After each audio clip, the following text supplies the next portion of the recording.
that didn't catch us by surprise. Our last game, they were, I think they're like third or fourth in three-point attempts. So we knew that they shoot a lot of threes. They want to play that drive and kick game, get to the paint. Get to the rim.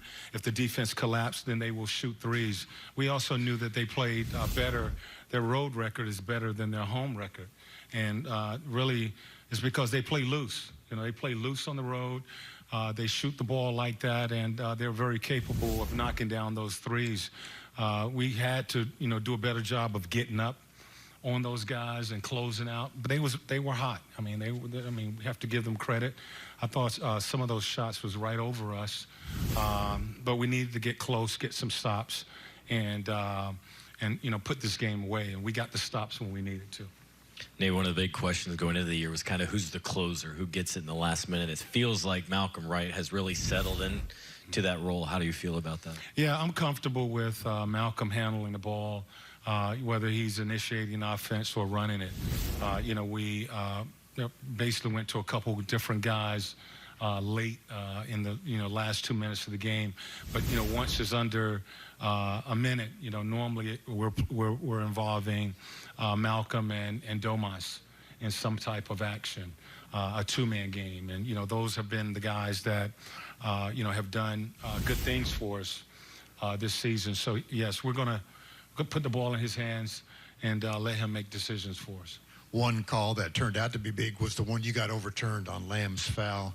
A lot of people thought the replay showed that the call was correct, that the foul was on him. What did you see that made you challenge the call? Well, I had a couple of timeouts going down late, and I was going to burn one pretty quickly anyway. And I just thought that, that's a tough call to make on Lamb when the two of them are in transition. It's really hard for him to push. He doesn't really need to push off. They both are sprinting towards the basket. So I just felt that, we're going to take a look at that. I have a timeout to use here. I'm going to use this timeout and see if we can overturn that call. Now, you look like with your bench guys, either TJ, McConnell, or McDermott did some good things, as well as Aaron during that early stretch of the fourth. They had it going tonight, too, at different times. What kind of was the key for them? Because, even the other game against Minnesota, Aaron, didn't score, had 3 turnovers, 18 minutes, but kind of turns it around and does something different. What changed for some of those guys, and do you see a common thread with why they were so effective tonight? Well, I thought our second unit tonight, they were scoring, but they were also giving up points. So it's not, when you're playing guys, we got to have you playing both ways. And, those guys, Aaron was scoring tonight, TJ was scoring, Doug was scoring.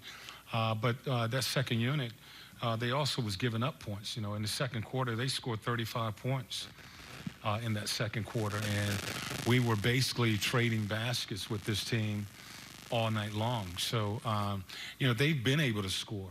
And, what has really gave us, has given us a lift is the fact they've gotten stops and they changed the tempo.